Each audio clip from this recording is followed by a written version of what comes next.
Media మిత్రులు ప్రశ్న అడగాలనుకుంటున్నా, మీరు ఏమనుకోకపోతే. నన్ను మీరు ప్రశ్న అడుగుతారు, కానీ పులివెందుల ఎమ్మెల్యే వైజాగ్ వెళ్ళినప్పుడు మీరు ఒక్క ప్రశ్న అడగరే. అంటే మీరు అడుగుతున్నాడా, ఆయన పారిపోతున్నాడా, లేదంటే మీరు అడగరా? సో నేను అన్ని ప్రశ్నలు తీసుకున్నా. ఇది ప్రజాస్వామ్యం. అధికారంలో ఉన్న వాళ్ళు, ప్రతిపక్షంలో ఉన్న వాళ్ళు అన్ని సమాధానాలు చెప్పాలి. కరెక్ట్. ఆయన ఎందుకు చెప్పడబ్బా? దయచేసి అడగండి. ఆయన ఎప్పుడు పారిపోతున్నాడు? 100%. నేను చెప్పిన జగన్ ఎన్ని జనంలో ఎత్తినా డిఎస్సీని ఆపలేడు రాబాయ్. ఎందుకంటే పారదర్శిగా నేను నడిపించా. గతంలో పడిన కేసులని తీసుకుని ఏ ఇంజిన్లో పెట్టి ఏ కారణాల వల్ల కేసు పడినాయి, సబర్బాల్ జడ్జిమెంట్, హారిజాంటల్ వర్టికల్ రిజర్వేషన్ అంటే ఏంటి, ఎందుకంటే వెరీ కాంప్లికేటెడ్ సబ్జెక్ట్ అని నేను ముందర నేర్చుకుని స్టడీ చేసి పర్ఫెక్ట్ నోటిఫికేషన్ వేసి భారతదేశ చరిత్రలోనే ఎక్కడి జరగని విధంగా మేము నోటిఫికేషన్ చేశాం. అందుకే 150 రోజుల్లో 16,000 టీచర్ పోస్టులు భర్తీ చేశాం. మళ్ళీ టెట్ ఎగ్జామ్ జరుగుతుంది, డిఎస్సి నోటిఫికేషన్ ఇస్తాం, మళ్ళీ డిఎస్సి ఎగ్జామ్లు జరుగుతాయి, మళ్ళీ టీచర్ అపాయింట్మెంట్లు జరుగుతాయి. దాంట్లో ఎలాంటి సందేహం లేదు. మేము సాక్షి క్యాలెండర్ ఇవ్వట్లేదు, జాబ్ క్యాలెండర్ ఇస్తున్నాం.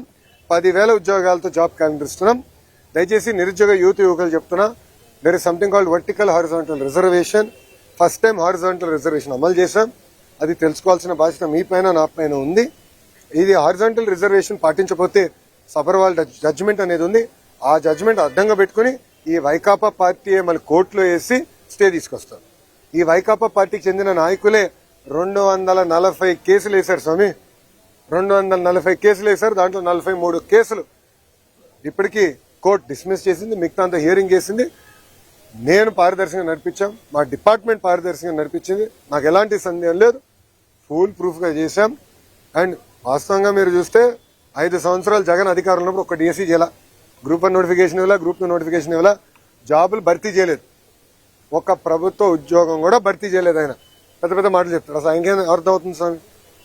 ఒక డిఎస్సీ చేస్తే వర్టికల్ హారిజాంటల్ రిజర్వేషన్ ఏంటో ఆయనకు అర్థం అవుతుంది. ఒక డిఎస్సీ చేయకుండా, ఒక్క టీచర్ పోస్ట్ ఇవ్వకుండా మా పైన మాడే హక్కు మీకు ఎట్టొచ్చింది స్వామి? మీరు ముందర సబ్జెక్ట్ తెలుసుకోండి. ఆయన ఏమన్నాడు? అసలు ఎక్కడ మేము రిజల్ట్స్ బయట పెట్టలేదు, ఏం లేదు. మళ్ళీ ఆన్లైన్ ఆయనే ఓపెన్ చేసి చూపించాడు ప్రెస్ మీట్లో, మీరు చూసారో లేదు? ర్యాంకులన్నీ మళ్ళీ ఆయనే చదివి చెప్తున్నాడు. మళ్ళీ అది ఎక్కడి నుంచి వచ్చినట్టు? ఆన్లైన్ కదా. అంటే ఒక అబద్ధం 10 సార్లు చెప్పి నిజం చేసాక ఆయన ప్రయత్నిస్తున్నాడు. ఇప్పుడు మళ్ళీ కులం కూడా తీసుకొచ్చాడు. దౌర్భాగ్య స్థితి అని అంటే 2014 నుంచి 19 ఇట్లనే వాళ్ళు ఏం చెప్పారంటే ఒకే సామాజిక వర్గానికి చెందిన వాళ్ళందరినీ డిఎస్పీ చేశారు. ఆనాడు ప్రజలు నమ్మారు. వాళ్ళ అధికారులకు వచ్చిన తర్వాత మేము శాసనసభ సాక్షిలో ప్రశ్న అడిగాం, ఎంతమంది డిఎస్పీలు ఆ సామాజిక వర్గం చెందిన వాళ్ళని ప్రమోట్ చేశారు. తిరిగి చూస్తే 4-5% ఉంది. మళ్ళీ ఆ రోజు అబద్ధం చెప్పినట్టే కదా వాళ్ళు. ఇప్పుడు కావాలని ఒక పెయిడ్ బ్యాచ్ పెట్టుకున్నాడు. ఒక రిటైర్డ్ పనికిమాల ఐఏఎస్ ఆఫీసర్, ఆయన రాష్ట్రానికి ఎలాంటి పని చేయని వ్యక్తిని తీసుకొచ్చి పెట్టి ఒకే సామాజిక వర్గానికి చెందిన వాళ్ళందరికీ స్పోర్ట్స్ కోటా కింద ఇస్తానన్నారు. ఇప్పుడు మేము బయట పెట్టి ఆ మనిషి ఎక్కడున్నాడు? క్షమాపణ చెప్పాలి కదా. చెప్పమనండి ఇప్పుడని. అంటే అబద్ధాలు చెప్పి మా పైన బురద జల్లి పారిపోతున్నారు. నేను ఇక్కడ నుంచి ఉన్నా కరెక్ట్గా జగన్ ఇంటికి నేను తిప్పి కొడితే 200 మీటర్లు కొట్టలేను. I'm ready for debate any time. రమ్మని చెప్పండి. I'm ready for debate and discussion. అంతేగాని ఏసీ రూముల్లో కూర్చుని మాకు లెక్చర్లు ఇవ్వాల్సిన అవసరం లేదు. వాస్తవాలంటే బయట పెట్టండి. ఒకటని నిరూపించాడా? అయ్యా 240 కేసులు వేసాం, ఎందుకు ఆపలేదు డిఎస్సీ ప్రాసెస్? పారదర్శకంగా నడిపించాం. స్పోర్ట్స్ కోట కూడా పకడ్బందీగా నడిపించాం. మేము కమిటీ కూడా పెట్టాం. ఎవరికైనా అన్యాయం జరుగుంటే మీరు వెళ్ళి కమిటీకి చెప్పండి. ఆ కమిటీలో సీనియర్ అధికారులు పెట్టి ప్రతి విషయం రివ్యూ చేస్తున్నాం. ఎందుకు వాళ్ళకి రాలేదు కూడా చాలా స్పష్టంగా చెప్తాం. ఇప్పుడు మా అధికారులందరూ టెక్నికల్ పైన ఆన్సర్ చేశారు. అక్కడి నుంచి సౌండ్ లేదు, జగన్ గారి దగ్గర నుంచి సౌండ్ లేదు. మళ్ళీ అదే అబద్ధం చెప్పేదానికి ప్రయత్నిస్తున్నారు.